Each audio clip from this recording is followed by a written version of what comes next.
Hey guys, Dov here with another Total War Warhammer 2 multiplayer battle. Wulfric the Wanderer astride his throne, his mammoth throne, of course. Going to be leading the way. This is Mr. Le Marquis. He is facing off against Socks for Hands here, who's playing as the High Elves. And yeah, let's get straight to it. We've got Wulfric the Wanderer leading the way. Marauder Javelins, Marauder Champions, and Marauders, what would you know? We've got some Famir Warriors with great weapons as well. Looks like the Miststalkers in the center. Famir Balefiend Lore of Shadows. And, yeah, it's a pretty straightforward Norscan build. He's got some mobile units up here in Vanguard, some Ice Wolves, Beasts of Tashnar. Yeah, I think I have used maybe not exactly the same build, or it might even be like almost exactly the same build a bit myself. The Famir and yeah, just the Famir synergize with the champion super well. You don't need necessarily armor piercing because you have the armor sundering from the Famir. Obviously, Wulfric's got a lot of AoE damage to deal with halberds. You know, plus you've got boat, plus the Penumbral Pendulum, right? You've also got Enfeebling Foe, plus the Hunter of Champions, so you can really debuff High Elf characters. I like that build a lot. I have basically used almost exactly that same build, like I said. Tyrion going to be leading the way for the High Elves. We've got a whole bunch of Spearmen, 5 Spearmen, Phoenix Guard, Keepers of the Flame, in fact, a very elite halberd. Lothern Sea Guard, we've got 2 of them, some Archers. Hidden in the back, we've got some Illyrian Reavers for some charge.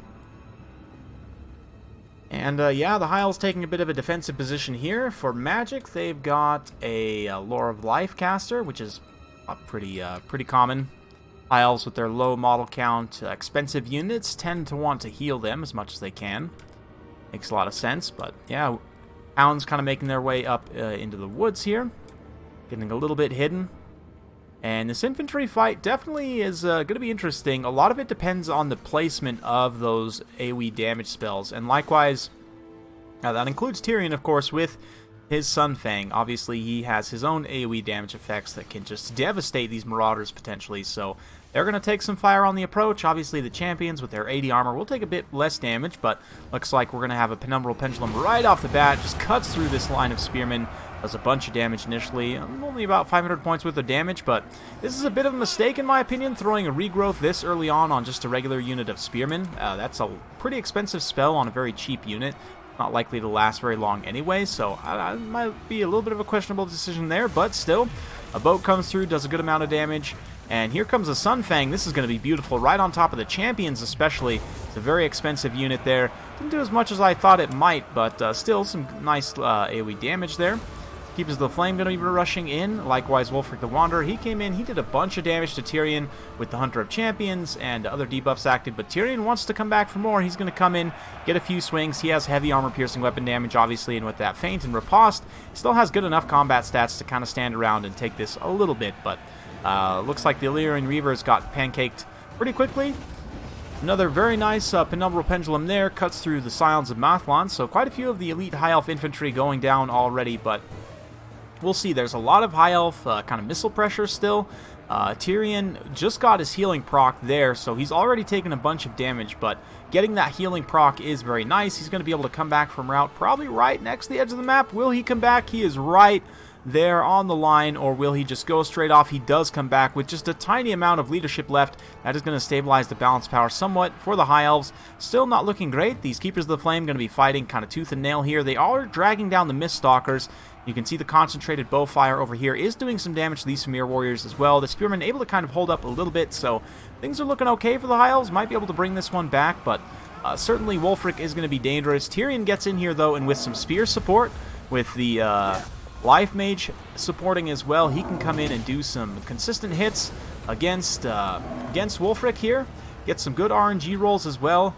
Likewise, the Mage is also getting some pokes. The Spears are getting some pokes. There's a lot of Hounds and stuff trying to break Wulfric loose, but suddenly Tyrion's able to turn the tide in that fight, and you can see the Miststalkers also getting routed off here by the Keepers of the Flame, so the High Elves, by no means are they out of this yet. Definitely a lot of Archers still. They're trying to keep their Archer line together as much as possible, but the Marauders starting to kind of push through. push some of these units away. Another beautifully placed boat there, gonna slice through those archers. But Wulfric's in a danger zone, getting chased by Tyrion. Tyrion's getting some good hits in. With the support of the Ice Wolves, though, Tyrion will be slowed down significantly. Likewise, Hunter of Champions plus the Frostbite puts him down to 15 speed, so he couldn't escape right now if he wanted to. And the melee defense debuff obviously means that Wulfric will be able to make solid contact with him. Just a couple of solid contacts is all it takes, but the Ice Wolves here, they do count as large, so the Spearman will do some damage to them. Likewise, Tyrion getting some swings in there, might be able to cut himself loose, but right now the High Elves have a a little bit of a lead on balance of power, if ever so slightly. Healing some more on Tyrion and some of these other units here. Probably Keepers of the Flame are going to want to get as much healing as possible, but right now they've got kind of an awkward engagement here against Wulfric. They're going to get multi-charge here by potentially... Oh no, they've got friendly troops. That's right. Marauders here coming from the side. Yeah, Wulfric able to screen himself out there. This is bad. Tyrion going after the Balefiend here. It's potentially a horrible situation for Norsca. If that Balefiend gets routed off, that's going to be a big dent in the balance power as well. But never fear, there is one more unit of Famir Warrior with great weapons. They might be able to come back and get some work done. Let's see, the High Elf Archers probably want to focus fire this unit of Famir right here. But you can see the Balefiend does manage to get off an Enfeebling Foe before he gets routed there. The Enfeebling Foe going to be very critical on Tyrion as it does debuff his melee defense down to 36. Even still, it's going to be hard to make contact with him, but using the charge bonus, that 68 charge bonus of the Mammoth, Wulfric comes in, gets a few hits on Tyrion. Likewise, the Famir Warriors getting a rear charge here are going to sunder his armor. Obviously, they'll get some good armor-piercing hits as well. The Marauder Champions still have some HP. 56 models as well is quite a bit, and a beautiful boat once again going through those Keepers of the Flame. Tyrion actually gets routed here by the Famir, and that's going to equalize the balance of power once again. Norsca clawing their way back here. These Miststalkers just barely holding against these Keepers of the Flame here. They are losing, actually. Yeah, losing decisively, but as long as he can get rid of these leadership units for the High Elves, potentially there's a chance for a terror rout in the late game on some of these various units. This caster being very healthy is pretty important. If she could cut loose from these Famir and go, like, charge Wulfric, I mean, she has a 30 charge bonus. She could potentially get a hit. It wouldn't take much. She's down to about 1,000 HP, 1,100 there on Wulfric. Meanwhile, these archers still continuing to pepper away. These champions fighting tooth and nail.